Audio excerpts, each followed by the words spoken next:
नमस्कार दोस्तों, infinite Shiva channel में एक बार फिर से आप सबका स्वागत है। आज की जानकारी थोड़ी अलग है। आज मैं आपको बताऊंगा कि आप किस प्रकार अपनी काम शक्ति का प्रयोग अपनी कुंडली जागृत करने में कर सकते हैं या फिर अपनी काम शक्ति को किस प्रकार कुंडलिनी शक्ति में परिवर्तित कर सकते हैं। तो इसलिए वीडियो को अंत तक देखिएगा ताकि आपको पूरी जानकारी मिल सके। और यदि वीडियो देखने के बाद आपको हमारी जानकारी अच्छी लगती है तो हमारे वीडियो को लाइक और चैनल को सब्सक्राइब ज़रूर कीजिएगा। तो अब बात करें कि काम वासना होती क्या है। तो काम वासना एक ऐसी मजबूत शक्ति होती है जो हर एक मनुष्य को उसके पैदा होते साथ ही मिलती है और ये हमारे जीवन का एक अभिन्न अंग होती है, क्योंकि हर मनुष्य की उत्पत्ति या हर मनुष्य का जन्म काम वासना के कारण ही होता है। तो अगर आप ये सोचते हैं कि आप काम वासना को खुद से अलग कर सकते हैं या पूरी तरीके से काम वासना से आज़ाद हो सकते हैं तो आप बहुत बड़ी गलतफहमी में हैं। ये बिल्कुल आप ऐसे ही समझिए कि आप जल के अंदर हैं और आप जल को खुद से अलग करने की कोशिश कर रहे हैं, क्योंकि ये कॉन्सेप्ट ही गलत है कि आप काम वासना को अपने अंदर से निकाल देंगे।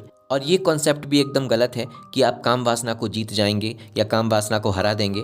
काम वासना को हराने जीतने जैसा कुछ होता ही नहीं है। ये एक बहुत ही महत्वपूर्ण शक्ति होती है, पर ये हमारे ऊपर डिपेंड करता है कि हम इस शक्ति को नीचे की तरफ बहाकर बर्बाद करते हैं या उसको ऊपर की तरफ उठाकर अपनी आध्यात्मिक उन्नति करते हैं। तो याद रखिएगा, काम वासना को ना तो हराया जा सकता है और ना ही उसे खुद से पूरी तरह अलग किया जा सकता है।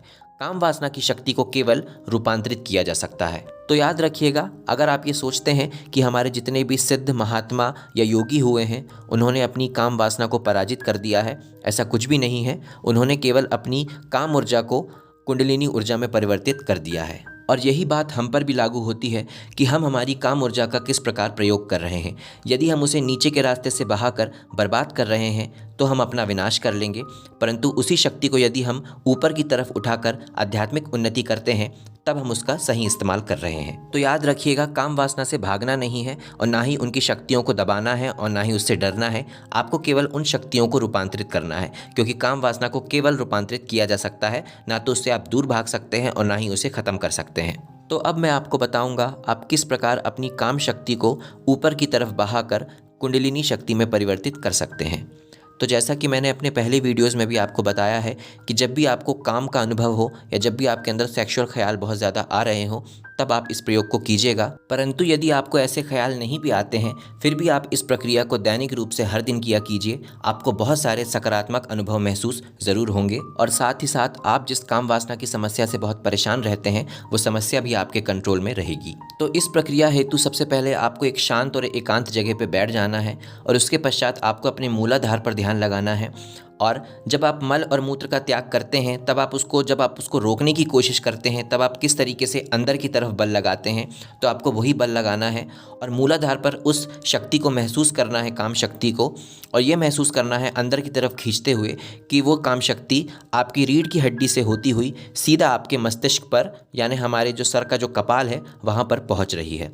और इस प्रक्रिया को आपको 15 मिनट तक लगातार करना है। तो जब भी आपको काम वासना महसूस हो आप इस प्रयोग को ज़रूर कीजिएगा। आप खुद ये पाएंगे थोड़े समय के बाद कि आपके सारे जितने भी गंदे विचार हैं वो आपके दिमाग से हट चुके हैं। और यदि इस प्रक्रिया को आप रोज़ करते हैं तो आपको इन विचारों को कंट्रोल में रखने की ज़रूरत नहीं रहेगी। आपके विचार स्वयं ही आपके कंट्रोल में रहेंगे। यकीन मानिएगा, काम वासना एक इतनी महत्वपूर्ण शक्ति होती है जिसका प्रयोग करके आप अध्यात्म की उन ऊंचाइयों पर पहुंच सकते हैं जहां आपने कभी सोचा भी नहीं होगा। क्योंकि ऐसे कई सारे सिद्ध और महात्मा हुए हैं जिन्होंने बिना कोई साधना किए केवल अपनी काम शक्ति को रूपांतरित करके अध्यात्म की ऊंचाइयों को प्राप्त किया है। तो काम वासना से घबराने के बजाय हमें उसका सही इस्तेमाल किस तरीके से करना है इस पर ज़्यादा जोर देना चाहिए। काम वासना का यदि सही उपयोग किया जाए तो वो एक इतनी महत्वपूर्ण शक्ति है जो आपको अपने अंदर के परमात्मा से मिलाने का काम कर सकती है, परंतु केवल तब ही जब आप उसका सही इस्तेमाल करें। ये बिल्कुल वैसा ही है कि यदि आपके पास पैसे हैं तो वो आपके ऊपर डिपेंड करता है कि आप उन पैसों का सही इस्तेमाल करके उनको सार्थक बनाते हैं या फिर उन पैसों का गलत इस्तेमाल करके अपना ही विनाश कर लेते हैं। भरोसा करके देखिए, जब आप इस प्रक्रिया को करेंगे तो वो विचार जो आपको पहले सताया करते थे अब वो अचानक से आपके कंट्रोल में आने लग जाएंगे और बहुत सारे चेंजेस और सकारात्मक चेंजेस आपको अपने अंदर महसूस होने लग जाएंगे। ये हर उस साधक के लिए बहुत महत्वपूर्ण है जो साधना के मार्ग पर चल रहा है और ब्रह्मचार्य को फॉलो कर रहा है। तो अगर आपको हमारी ये जानकारी अच्छी लगी हो तो हमारी वीडियो को लाइक और चैनल को सब्सक्राइब ज़रूर करें। नमः शिवाय।